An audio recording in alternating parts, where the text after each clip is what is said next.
నమస్కారం మిత్రులారా, ఎలా ఉన్నారు? Welcome to our YouTube channel. ఈరోజు మనం మాట్లాడేది ఏంటంటే, ఎంతగానో మన ఏపీ ప్రభుత్వం మన ట్రిపుల్ ఐటీ ఒంగోలుని కనిగిరి ఎందుకు తీసుకెళ్తుంది, దీని మీద అసలు సమస్యలు ఏమున్నాయి, అసలు ఇది కనిగిరిలోనే ఎందుకు తీసుకొని పోవాలి, ఇది చాలా న్యూస్ ఛానల్లో ఇప్పుడు హాట్ టాపిక్గా ఉంది. నేనేమనుకుంటున్నానంటే, ఇది వెళ్ళాల్సిన అంత దూరం వెళ్ళట్లేదు, ఎందుకంటే అక్కడ ఉన్న స్టూడెంట్స్ చాలా ఇబ్బంది పడుతున్నారు. అది మనకు మాత్రమే తెలుసు, అది వాళ్ళకి తెలియదు కదా. మరి ఇంకా దీని మీద ఎన్నెన్నో విషయాలు ఉన్నాయి. దీని మీద ఉగ్ర నరసింహారెడ్డి కూడా ఇలా అన్నారు. అంటే ఉగ్ర నరసింహారెడ్డి ఎవరంటే, మీకు ఒక మాటలు చెప్పాలంటే, ఆయన ఎమ్మెల్యే, కనిగిరికి ఎమ్మెల్యే. ఆయన ఇలా అన్నారు, 150 CR project is coming in our Kanigiri అని ఒక స్టేట్మెంట్ చెప్పారు. 6 months బ్యాక్ నుంచే అంటున్నారు, కానీ ఇప్పుడు అది మంజూరు అయినట్టుంది. ఎందుకంటే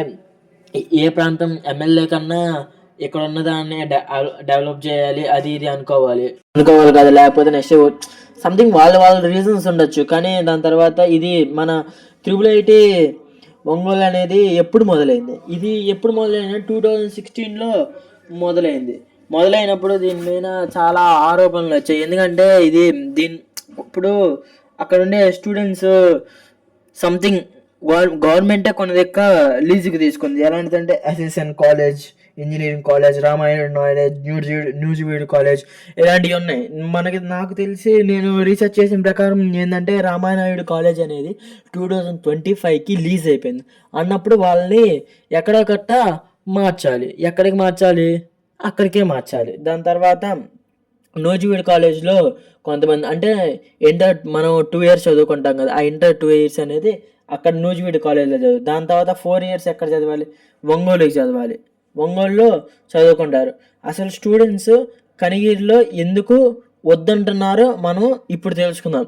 ఎందుకు వద్దంటున్నారంటే, అక్కడ వాటర్ సరిగ్గా ఉండదు. వాటర్ సరిగ్గా ఎందుకు ఉండదు అంటే, ఫ్లోరైడ్ ఉండిద్ది. ఫ్లోరైడ్ ఉంటే మనకి డిసీజ్ వస్తాయి. అందుకని స్టూడెంట్స్ చాలా కేర్ టేకింగ్గా తీసుకుంటారు. దాని తర్వాత ఎమర్జెన్సీ సిచ్యువేషన్స్ ఏంటంటే, రాత్రి ఎప్పుడన్నా మనకి హార్ట్ అటాక్ కానీ, లేకపోతే సంథింగ్ థైరాయిడ్స్, ఫిట్స్, దాని డయేరియా, ఏ ప్రాబ్లమ్స్ ఉంటాయి కదా, అలాంటివన్నీ ఇబ్బంది వచ్చినప్పుడు కనిగిరిలోకి మేజర్ హాస్పిటల్ లేదు. దాని గవర్నమెంట్ హాస్పిటల్లో అందుబడిన అంత ఫెసిలిటీస్ లేవు. దాని తర్వాత it is a undeveloped area.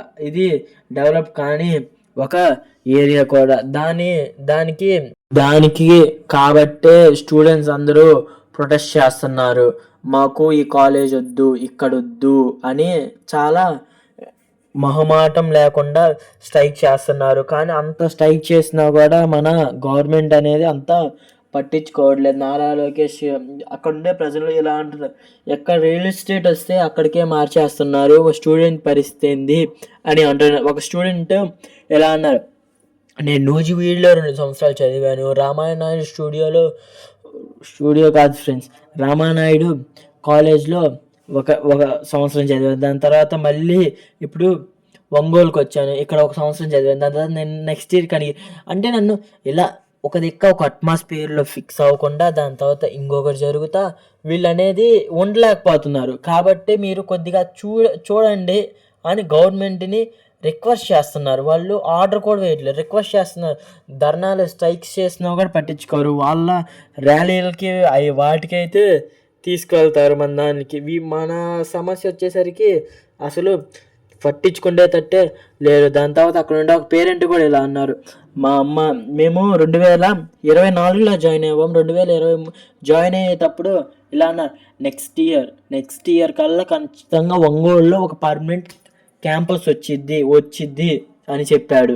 కానీ చూస్తే 2026 అంటే ఆల్మోస్ట్ 2 years అట్లీస్ట్ పనులు కూడా స్టార్ట్ చేయలేదు. అంటే వర్క్ నుంచి ఏం స్పందించలేదు. దీన్ని బట్టి మీరు గమనించారు మన గవర్నమెంట్ అనేది ఎంత అవేగ్గా ఉందో. దాని తర్వాత ఇంకొక విషయం ఏంటంటే, మీరు బాగా పట్టించుకోండి, ఇది ఎప్పుడు స్థాపించబడింది? 2016. ఇప్పుడు అంతా 2026. అంటే ఆల్మోస్ట్ 10 సంవత్సరాలైనా కూడా ఒక మంచి క్యాంపస్ కట్టలేకపోయింది మన ఏపీ ప్రభుత్వం. దీన్ని బట్టి అర్థమవుతుంది, అంటే అప్పుడు 3 సంవత్సరాలు చంద్రబాబు నాయుడు గారి ప్రభుత్వం, టీడీపీ గారి ప్రభుత్వం, దాని తర్వాత 5 years ఆఫ్ వైసీపీ ప్రభుత్వం, మళ్ళీ అగైన్ 2 years. అంటే almost all full of 10 years. They did not work a single. They did not order. But in recently they tell what? Nothing. But ఇప్పుడు మనకి ఐఐటీస్ ఉన్నాయి కదా ఫ్రెండ్స్. ఇప్పుడు ట్రిపుల్ ఐటీస్ అనేది మేజర్గా ఉండేది సెంట్రల్ గవర్నమెంట్ కింద 6 అయినాయి. IIT Kanpur, IIT Hyderabad, IIT Tirupati, ఇలా ఉన్న ఐఐటి కాదు ఫ్రెండ్స్, ట్రిపుల్ ఐటీ అనే ఇలా 6 or 7 ఉన్నాయి. దాని తర్వాత RGUKT అంటే రాహుల్ గాంధీ యూనివర్సిటీ అని యూనివర్సిటీ పెట్టారు. ఇది కంప్లీట్లీ స్టేట్ గవర్నమెంట్ కిందకి వచ్చింది.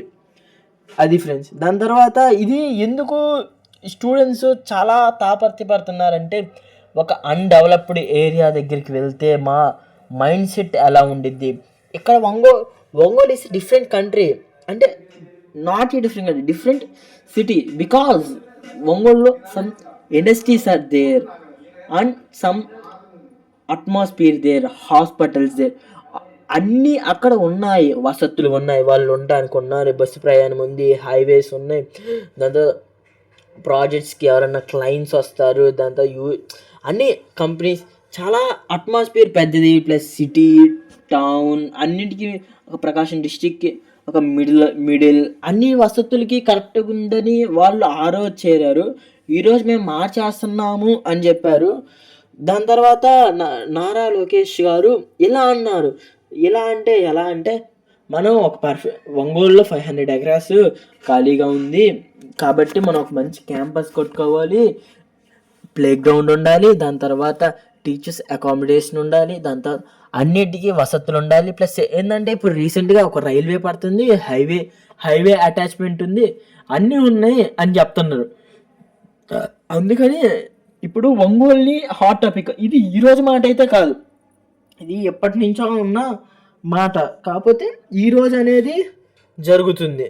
మీరు బాగా గమనిస్తే ఇది మనకి అందరికీ తెలిసి, ఇది అందరి సమస్య. ఇది ఆంధ్రాలో ఉన్న ప్రతి ఒక్కరూ ఒక మనవి చేసుకోవాల్సిన మాట. ఎందుకంటే ఈరోజు పౌరులే రేపటి పౌరులు అన్నదానికి ఇది చాలా నిదర్శనం. దాని తర్వాత మనం